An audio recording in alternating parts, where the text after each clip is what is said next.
Hi guys, Dave in Texas here, and I'm here with Drew and his wife's guitar, which is a beautiful Gibson. Look at this thing, it's beautiful. But it's been set up wrong, the saddle's screwed up on it, the nut is plastic. We're going to do a complete fix over on this thing for him, make this thing really swing and sing. Drew, play it for us a little bit, let's hear how his voice sounds.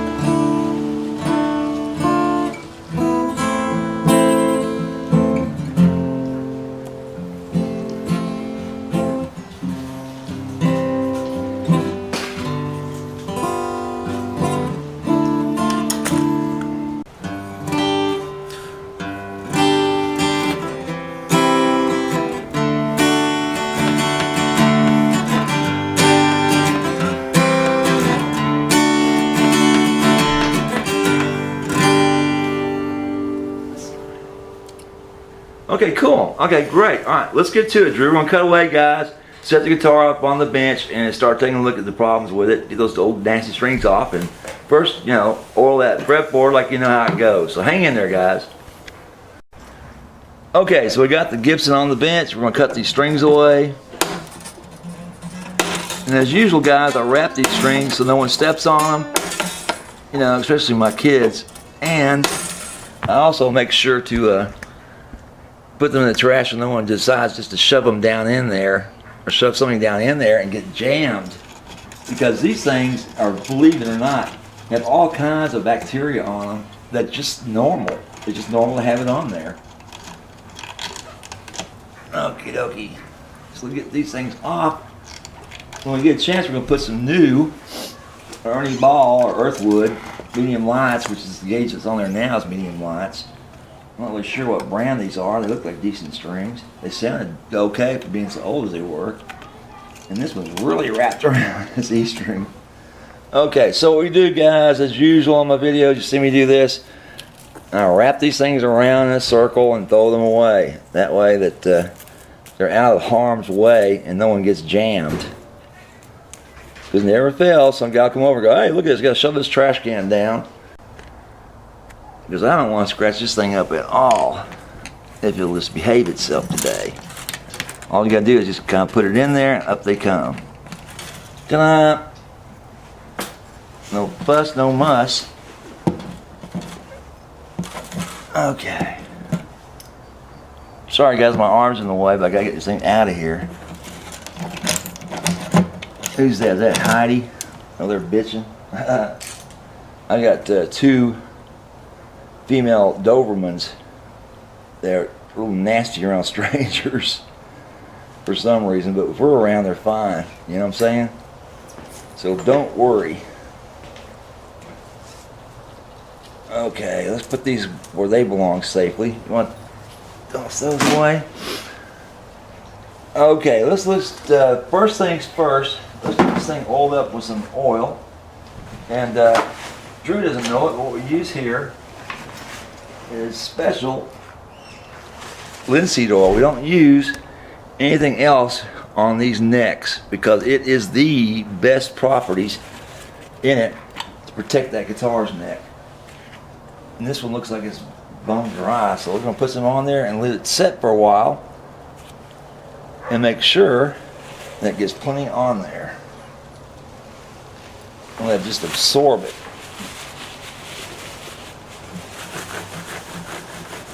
And anybody that's using lemon oil needs to stop, because lemon oil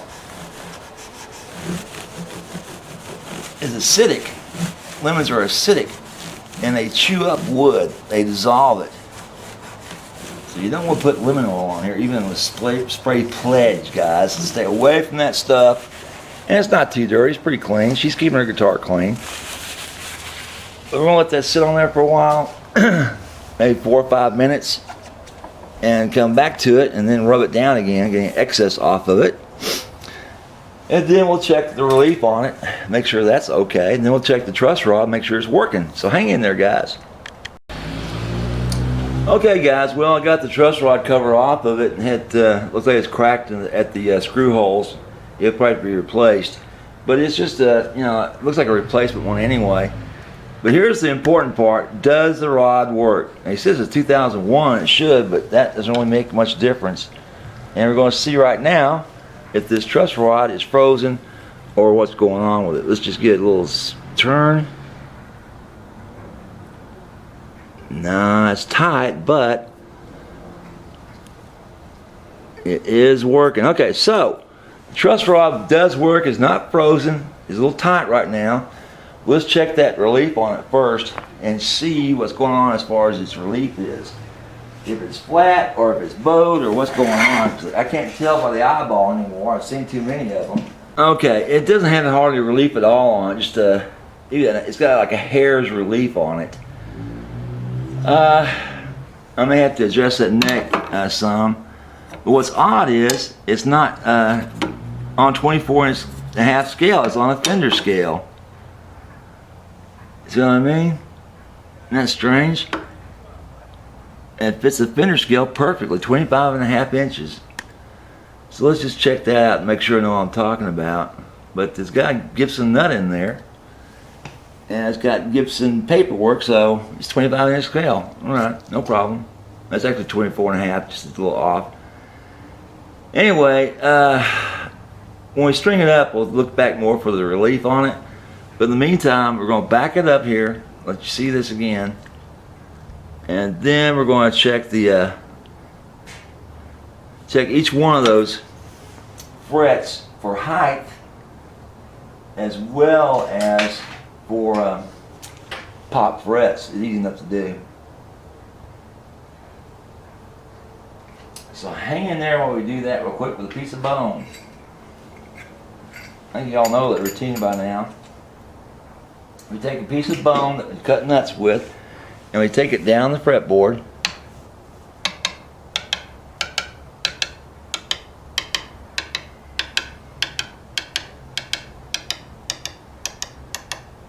And we look for a clinker.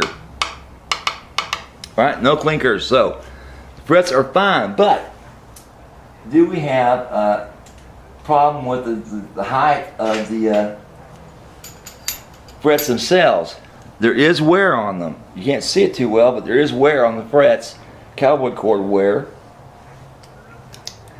And what we'll do, we'll get our feeler gauge out here and make sure that we got enough room left on these things in case we have to do a recrown. There may be enough. Let's see, guys. There's plenty. I always check down here first to make sure, you know, the well, that's close. We got one a little lower. That's really close.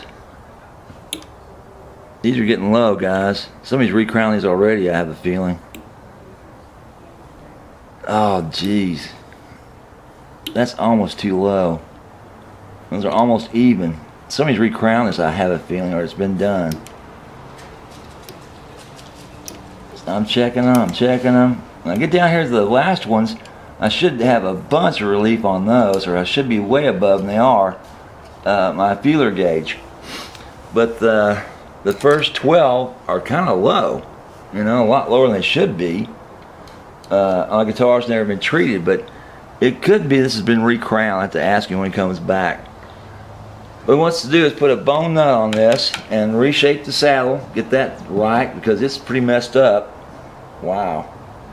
And the shim that the guy put in here to create the saddle is cocked and kind of messed up. And it's going to take a little bit to fix that up. But he's glued a wood piece shim on here.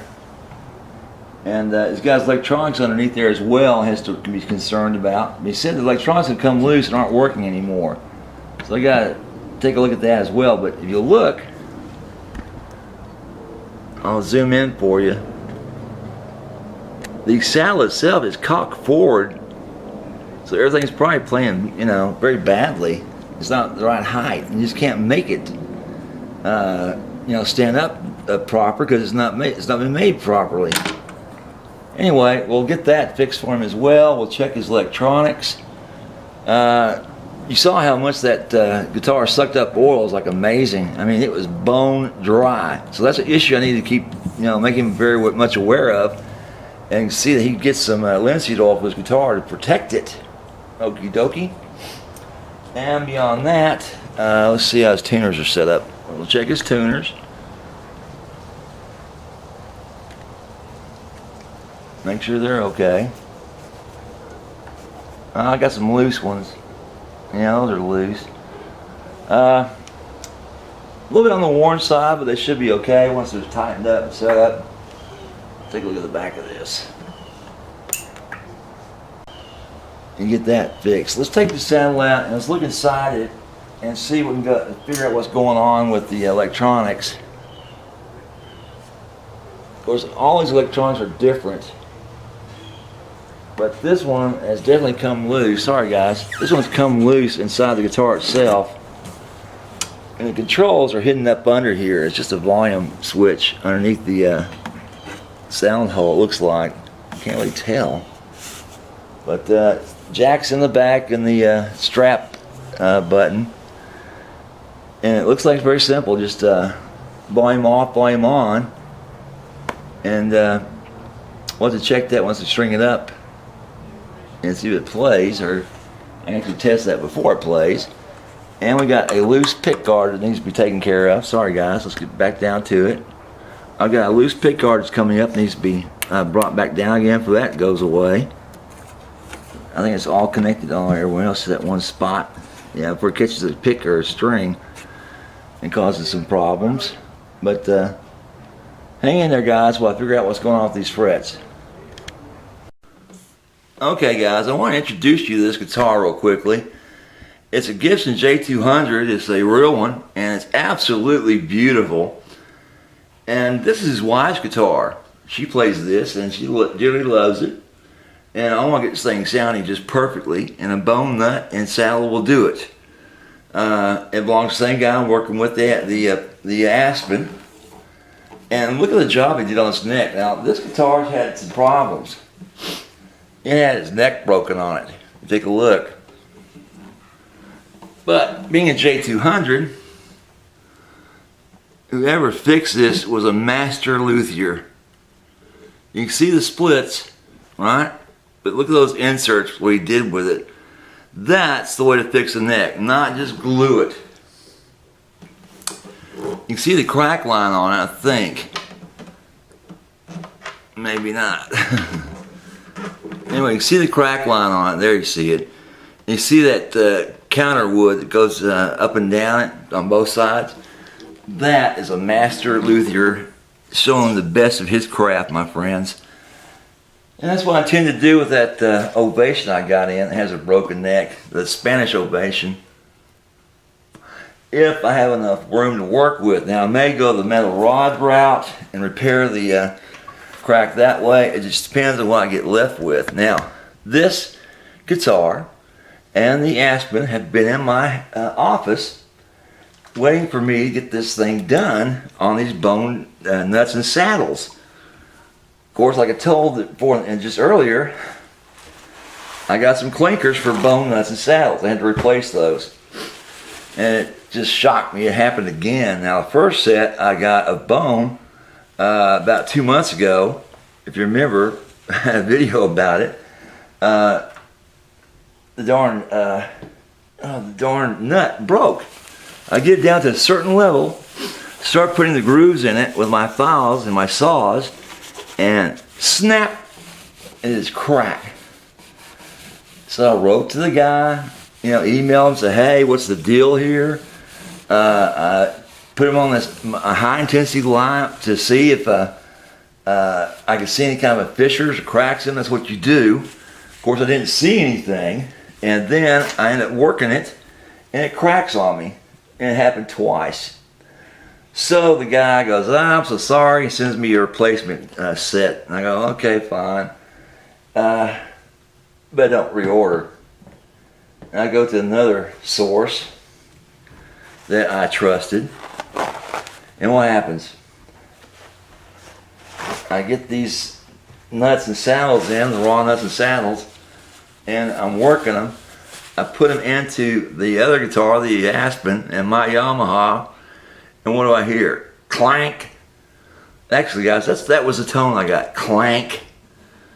It's like, what the shit? And I could have sworn I had screwed up somewhere. You know, I always want to blame myself first, not what the material is.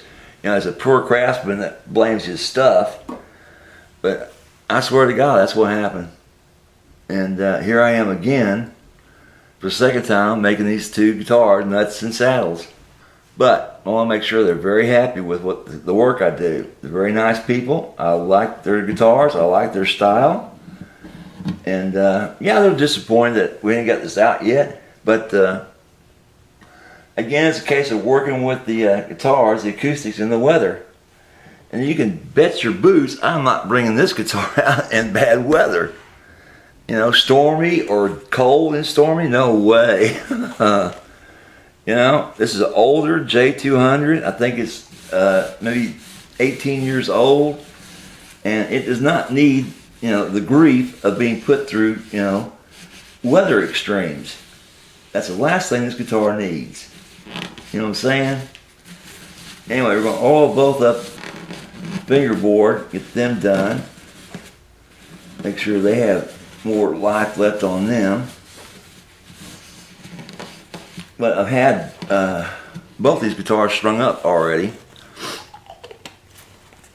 But the tones were so disappointing, I didn't want to say, oh God, listen to this shit. Anyway, I've got to get to work. It's still 5:30 in the morning, and I've still got to get two nuts and saddles out the door. Make sure I got some happy customers. Now this one, I think we're going to go with the... No, I can't. That's just not going to fit. Those don't fit. I'll be damned. That's supposed to fit a Gibson, and it doesn't. Oh, ho, ho. That's just totally frustrating, guys. You can't trust anybody these days. There it is. There's one that fits. Okay, that fits. Okay, that one I can... No, sorry, guys. This one I can shape and set up perfectly for this guy. No problemo. Okay? And I think along with the bleached saddle, they're going to like that. Now, I've got another bone nut in here, bleached, but I don't think I'm going to use it because I keep looking at it through my high intensity lamp, and I could swear I see a fissure in it. It's like, no, not this time, not this guy. We're not going to do that. This guy, no way. And I'm thinking, well, what else can I do? There's not a hell lot I can do. But I will try. Get this all settled today. And get these set up to play like they should play. And let's see about its saddle. I've got a blank here I'll be using. Get it done. And you can see it fits perfectly in this guitar, this Gibson. Whereas the other guitar doesn't fit worth a darn. I've got 4 of these saddles I bought, these bone blanks. And I don't have to shape. This one's height. It's just too tall, okay? Because what we've got underneath there is a, we got a, oh God, guys, sorry. What we got underneath there is a, is a pickup. But this one fits perfectly. I mean, absolutely perfectly. So I'm already starting to be more pleased with this particular supplier of these bones than any other so far. So I got a bone saddle that fits this guitar perfectly, and a bone white blank nut that fits it perfectly. Just got to be shaped and set up to be accepted and glued, not glued in, not the saddle, it just fits in. But it's going to have to come down in height, so I have to trim it. And it's like 5:40 in the morning, so I should have plenty of time to get this done before the end of the day today at 4 o'clock. Okie doke. So the oil's been working on this guitar. You know, I've had it in my shop and it's been warm. Sorry, I've had it in my office where it's been warm, like in the 70s. You know, and today it's going to be in the 60s in my shop. There, the heater's going. nice and comfortable in here. And I'll make sure these guitars do not go through any temperature extremes. That's for darn sure. Okay. And I've got a replacement truss rod cover for this guitar since the old one's cracked. One of the screws is busted. And I want to put that back on there. I think that's the right one. The right Gibson, maybe a different one. But anyway, whatever it may be, we're set to do this job. Okay? Ho! Now, if this guitar did not have a pickup in it, that saddle would fit perfectly. I mean, it'd be the perfect height. Okay? But as it is, I've got to deduct the thickness of this saddle, this metal. Hold on, guys, I'll show it to you. I've got to deduct the thickness. Real gentle with this. I have to deduct the thickness of this particular saddle. Sorry, I've got to deduct the thickness of this pickup. Okay? Because otherwise, that saddle, it looks like it'd be just perfect. And if you look at this, this is about, I don't know, 6/64, 7, 8, something like that. But you do not pull that out and put calipers on it. You damage it, you know. You just go, put your saddle in, do your measurements, and that's that. And then get back over to the sander, and you start sanding. I start sanding for this particular saddle, and I've got a scale out here that helps me to set the nuts up, the string spacing on them from StewMac, and you can see the tape on my thumb. It's got it for the bass and treble on the strings and the spacing accordingly. Okay, and all you got to do is lay that across your nut file or nut vise and score it with your saws. Start your saws, right, and then take your files and open up that nut. And hopefully there's not going to be any issues with that, you know. It's like, holy shit. Last thing I need is another nut to crack on me. But I've got one, I got two of each, I believe. So like, please don't do this.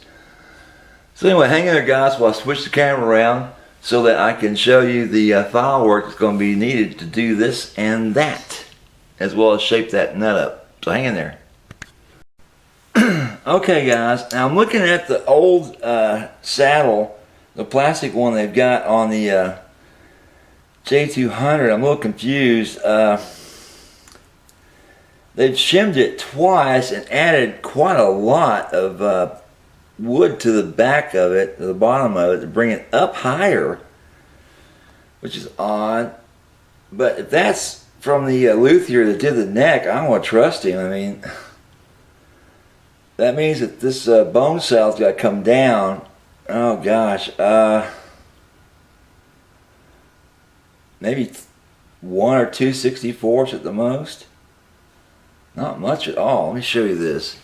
Okay, this one in front is the old saddle that you're looking at, and there they are matching up as close as they can match up. And just a tiny bit has got to come off this to make this right. Look how much they brought that thing up. That wood on there is not, you know, that is a lot of shim on this thing. But they did it so well. It's got to be the same guy. I mean, it's got to be the same luthier that took this old saddle and brought it up. So there's not much. I got to take off this new one, this bone one. The blank's almost there. So what I'm going to do, guys, I'm going to string up the Gibson along with a couple of nuts to try out on it and see what I come up with. And this is the old worn out nut, the plastic one, but it fit properly. So what I'll probably do is use it as a guide to stroke the new one with, the new bone one, to set strings up with. Wow, they got this thing spaced so widely, which is kind of different. And they've got it so far out on the end of the nut, I'm surprised it plays. Both the E strings are spaced very, very wide. I'll have to check that out. But anyway, I've got blanks that no matter what the spacing is, I can duplicate it. But as I remember, the strings that he had on here were like 52 and 11s, and I think, sorry guys, the strings he had on originally were 52 and 11s that I measured on his J200. But anyway, what I'm going to try to do is verify that on the guitar with a string setup, and I'll match that up and space it accordingly, you know. And I don't do it by eyeball, guys. I use a scale, you know, the right thing. Do it with the, you know, use the tools you got. Don't try to eyeball these things. And somewhere around here, I've got a new truss rod cover because this one's cracked. I don't want to put a broken one back on there again. That'd be awful. And these plugs are just worn out. I think I may have a new set somewhere laying around to put on there because I don't want to put the broken ones back on there, the old busted out ones. I want this really to sound good. The Gibson, I'm going to go with a bleached bone saddle. That's what I'm going to do, and bleach nut. That's what I'll do. I think that'll look the best on this guitar because it's very showy, and I want it to really, you know, pop when he takes a look at it. It's like, wow. So I'm going to string it up and mark the spots on it, as well as take some measurements with my scale. And I'm just so confused. I mean, this has got to be the same guy that's doing this master work on this guitar. Why would he space this? Look at this. Why would he space that so far out on the nut? You know, I try to match it up with string spacings on my scale for Gibsons, and I just don't see it there. Then I'll start shaving and working on this nut and saddle, make sure I don't have any issues with it. Now, it will at least it'll let me know the tone, you know, because I don't think I'm that unlucky that I get bone again that goes clank. I don't see how I could possibly be that unlucky. So let's see what we got here.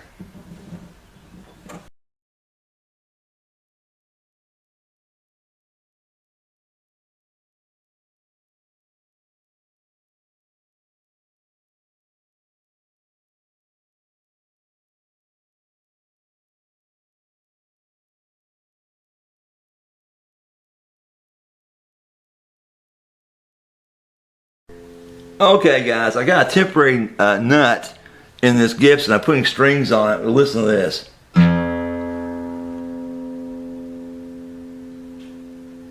And I'm just barely plucking it and it's still ringing. This sounds perfect. That is what I was going for. That's what I want to hand this guy. That sound there, it's just beautiful. Okay, so let's get this strung up, get that nut set up. Now I'm using a temporary nut right now because it's got grooves cut in it, but I wanted to hear the bone, you know? I want to hear the bone. And the same bone, except the other one's bleached, but listen to that. Wow. That is beautiful. That is beautiful. That's what you want from a bone nut and saddle. Perfect tone, and listen, it's still ringing. You know, I'm barely touching the thing. They don't want to pop out that saddle. They don't want to pop out that nut. It's just sitting on top of a groove in the nut. You know, it's not on there or anything. It's not been cut. But oh man, I think they're gonna love this when they get this one.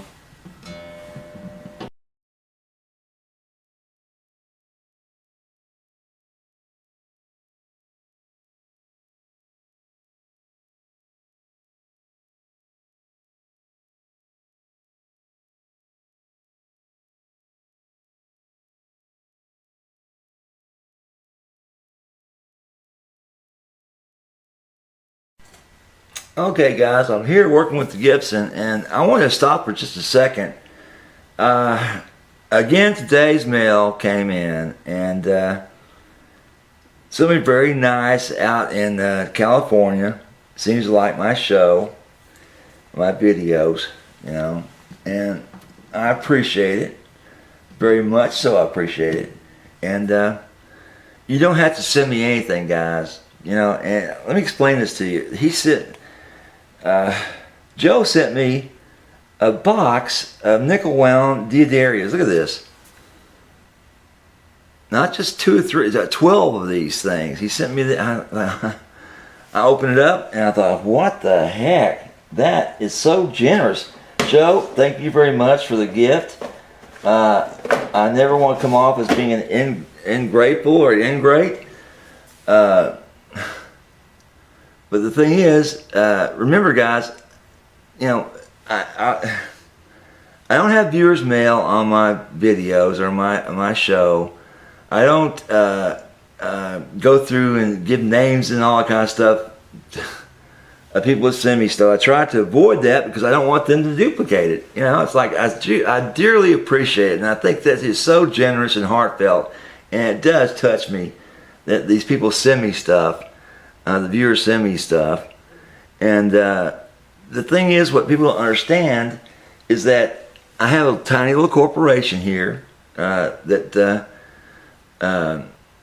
I work. Okay, I've always had a corporation that I've owned. Back when I was doing something differently, or had a different corporation, different type of job, and different company I own. And I learned very quickly that gifts are very hard to account for, guys. I have to pay taxes on them.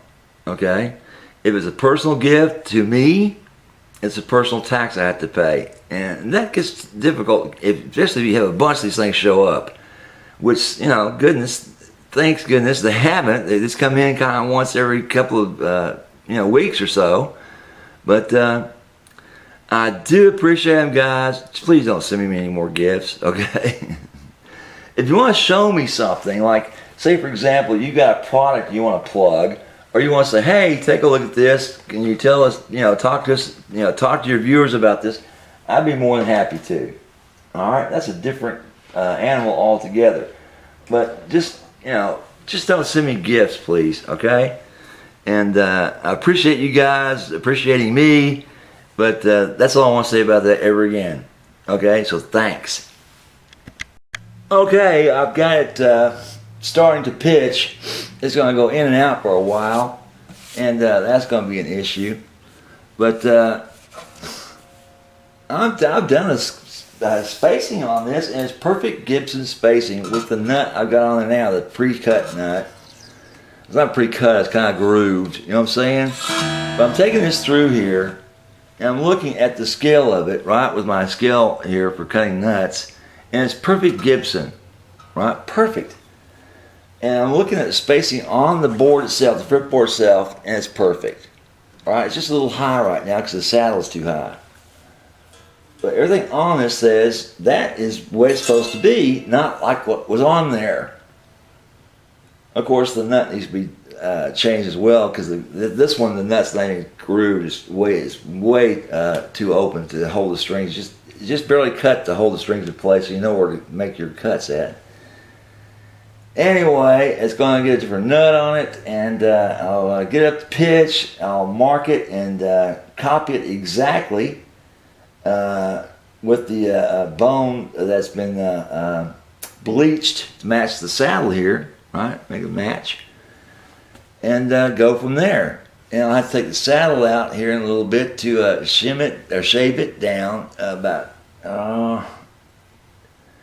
It's going to come down at least 2/64. It's a little bit high, and that's going to affect the playing. Now the neck on this thing is just got a perfect little amount of relief to it. And it could go straighter, right? Because there's no fret buzz whatsoever on this guitar.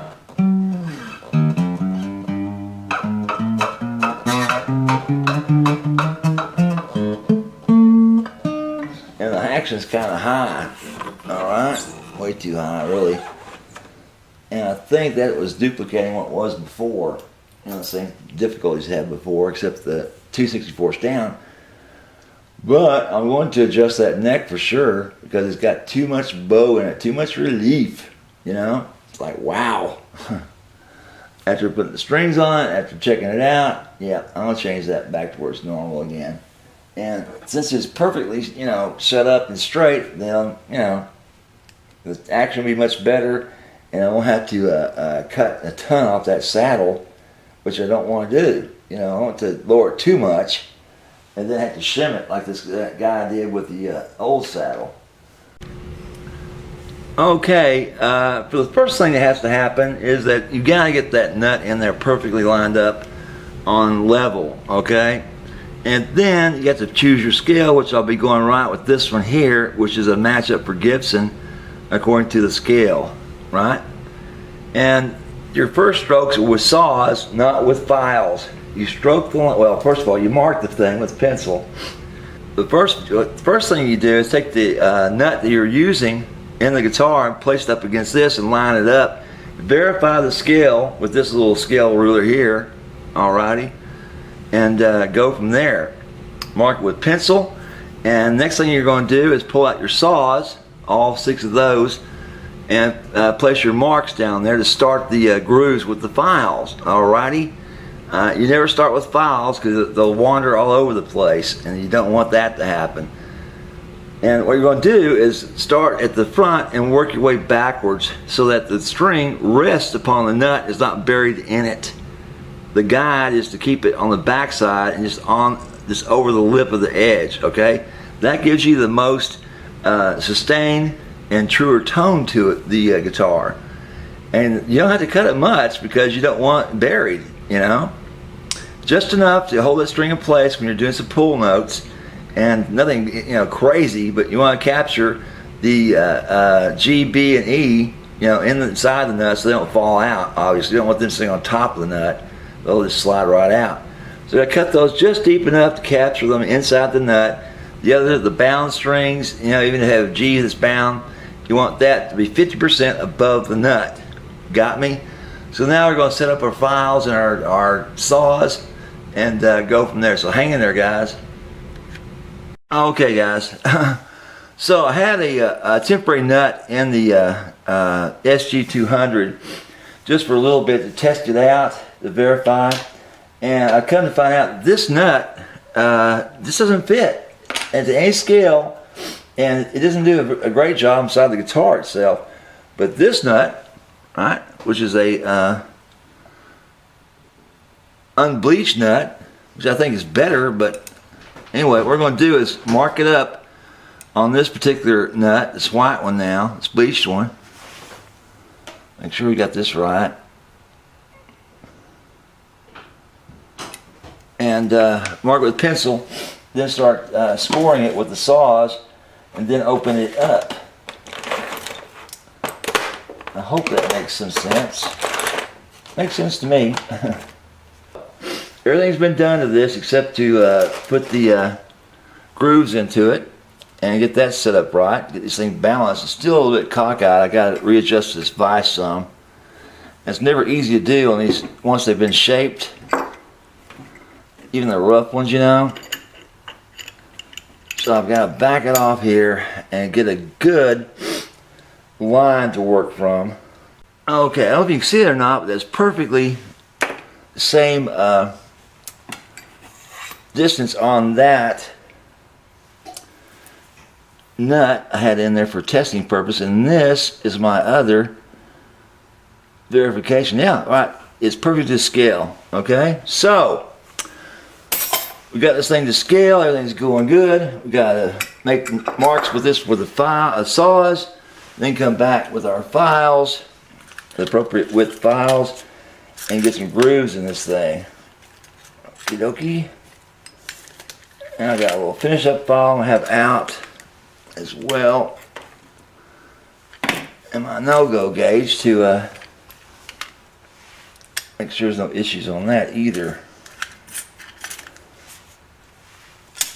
I don't want to get my bass files mixed in with these. Okay, one other file is my, where is it? My little finish up file, my little flat file, and my little, my old bowed file and flat file. So, I've got all the files I need out. I've got my saws out to make my score lines and start my cuts. Sorry, start my file work on them, as well as I have the nut marked properly to start these cuts with. So hang in there, guys. Okay, and I'll set this nut up to fit this. Whoa, that's too close. I'll set the nut up to fit these 12, 16, 24, 32, 44, 54 on the filing work done. Doesn't make any sense at all. I keep saying that. I don't know why. These back where they came from before they get screwed up. Okay, so alright, so I start with my number 10 pull stroke saw. Remember, guys, I'm really cutting towards the back, and I want to be right on that line with this 10.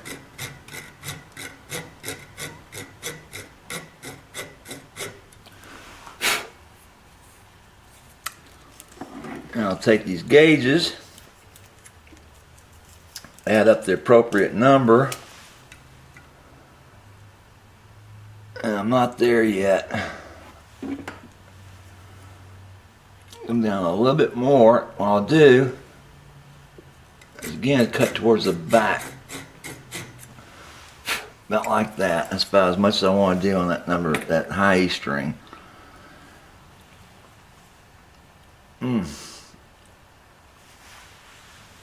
Next one, the 15. A little wider, but let's try that file first. Got me a little concerned. It's a little flippy, little 10. Of course, how else could you make it? It's got to be thin. Already got out of the package. You can imagine how flippy this thing is a 10. But it does work. I've done this before.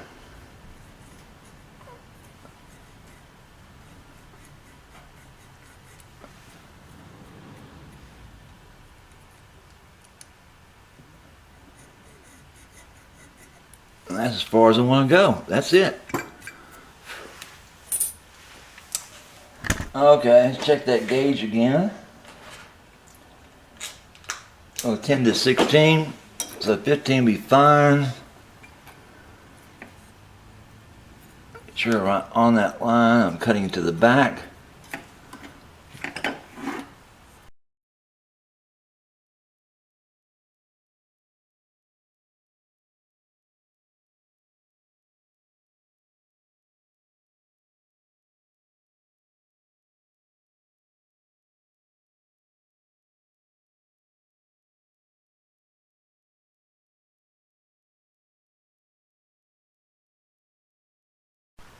Next one. Next one.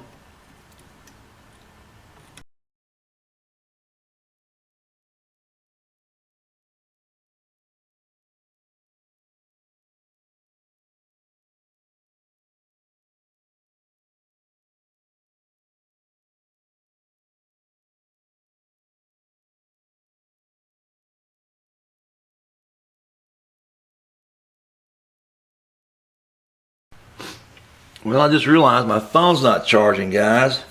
That's just perfect. Busiest day I've got, and my phone's not working. So I gotta get that squared away here soon. Anyway, my last cut on this.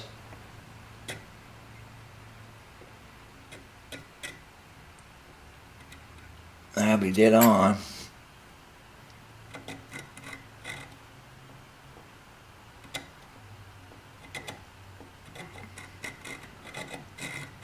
There we go, now I got it.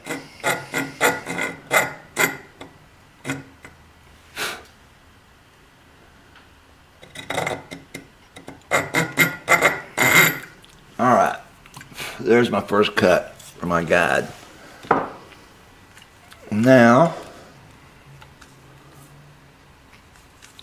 where's my big one?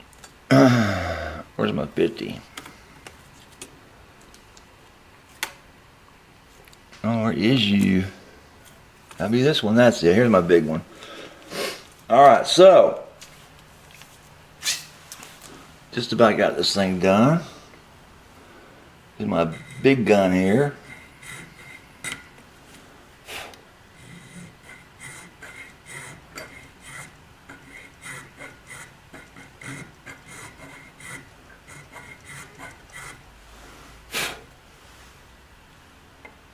Now I'll angle that back on the back for that Gibson. Just like that.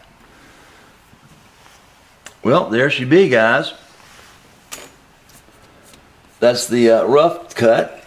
Now it's time to fit this baby in there and see what we got. I'm sure I'm going to have to make some adjustments to it. I looked a little short on these cuts because I want the strings to be high on this guitar, and then I have to shim that neck at all. But anyway, got the rough cut started, so I'm putting the guitar and check it out. So hang in there. Okay, we're going through right now and putting the next to last cuts into this nut, angling it down some as well as going back. About like that. So I want, like I said, most of this goes to the back, but you gotta have some of the front, otherwise it'll pop out of the nut. And those are at depth. Both those are at depth. Okay, so let me get this last one done, guys. And that'll be my next fitting, and afterwards I should have a final fitting or final cut for overall depth. For overall depth, and that will be that. Of course, working with these thin files is tough work. They don't want to cut very well, and you don't want to crack anything or chip anything.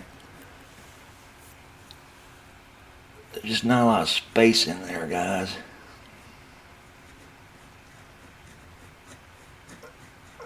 Alright, that's about the right depth for that. So we got these all set up now, and we're going in for the next fitting, and if they fit perfectly, well, that's that. But I may have to drop them down a little bit, get the proper tone note, so hang in there. Okay guys, we've got this thing perfectly made now. I mean perfect. It follows the radius of the strings, and it's in there at the right angle, which mainly is back towards the back of the nuts, the way it goes when the strings are under tension. But look at that, just perfect. Those files and saws do such a great job.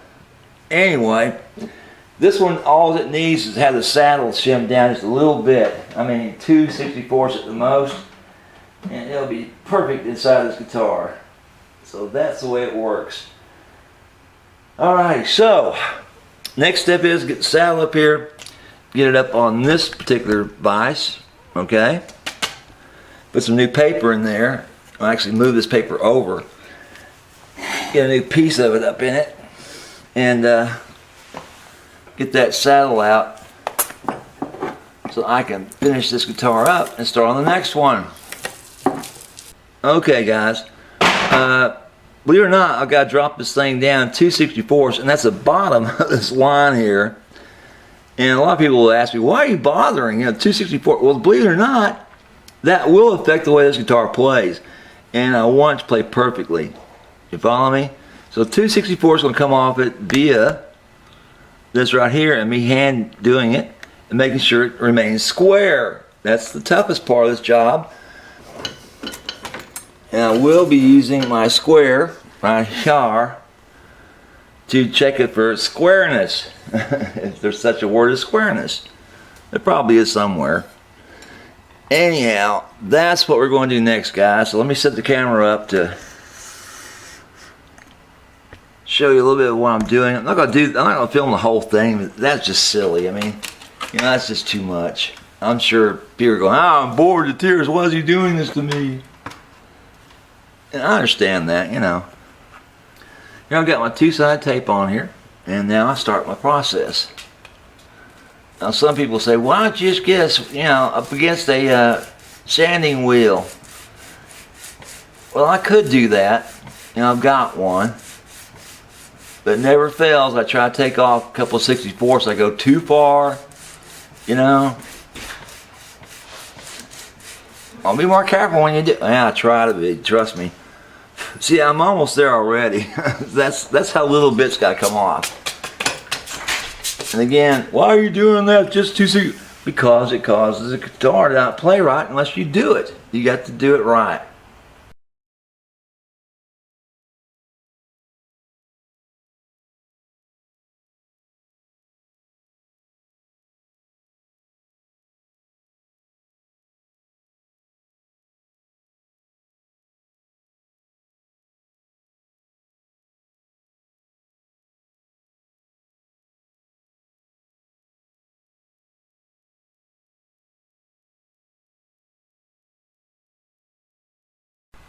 Well, I'm still working on this, guys, and it's going to be a long time, but I think you got the gist of it.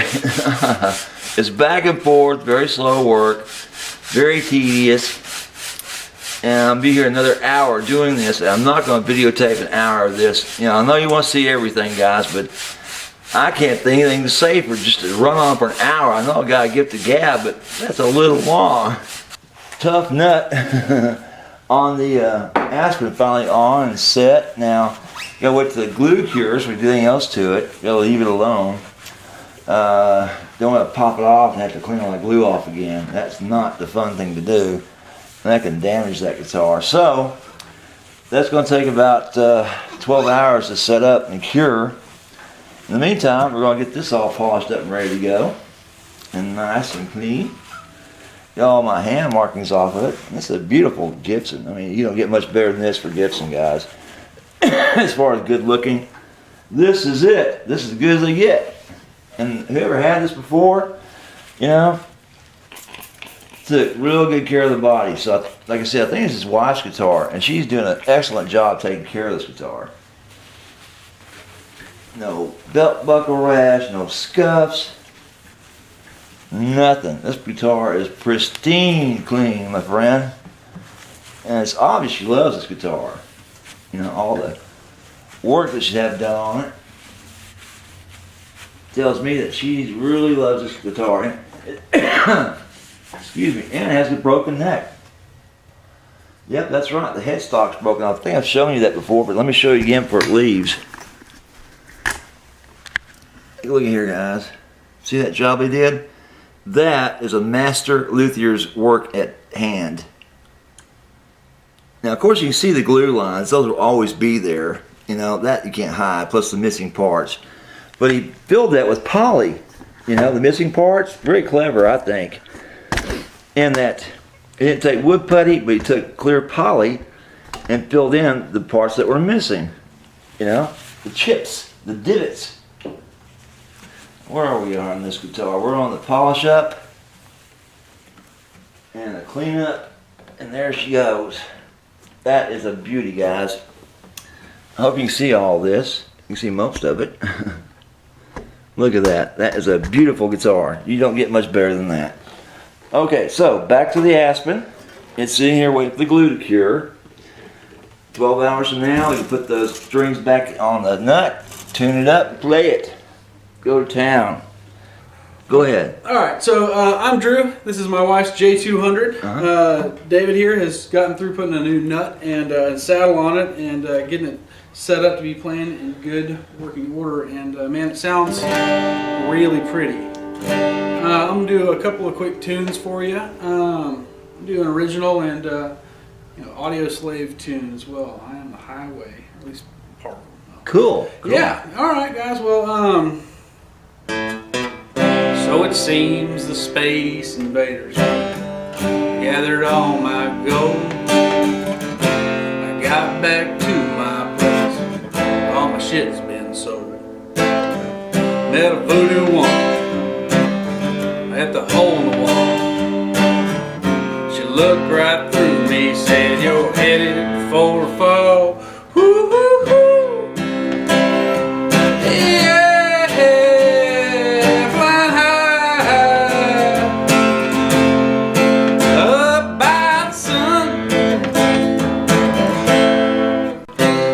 White horses in a swimming pool.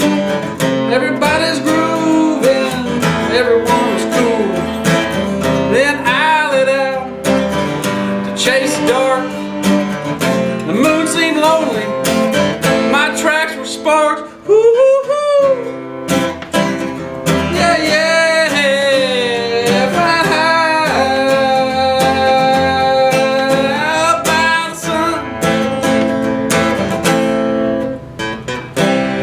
de las Estrellas. Took in my dog. That's been years ago, just past the fall. A wild wind still blows through. I head for home now, leave the flying to you. Yeah, yeah, we're flying high up by the sun.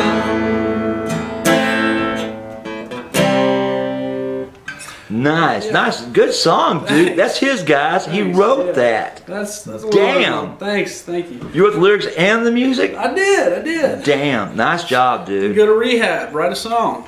All right. Then here's a cool little audio slave tune. We'll do a quick version of it. Pearls and swine, bereft of me. Long and weary my road has been. Lost in the cities, alone in the hill. No sorrow, pity for leaving. I feel I am not your rolling wheel on the highway. I am not your carpet ride on the night.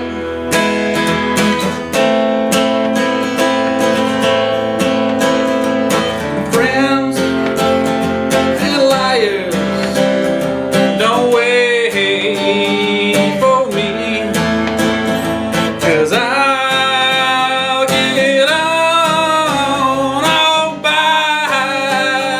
myself. I put millions of miles under my heels and still no closer to you. I feel I am not your rolling wheels on the highway. I am not your carpet ride on the sky. Something like that. Oh man, Yeah. thanks so much, Drew. You're welcome. Hey, thanks for working on this, Dave. Yeah. Check out his other videos, guys. Give them a watch. You can learn a lot. Cool. Thanks, guys. Any questions? Give me a holler. Dave in Texas. Bye. Say bye, Drew. Bye.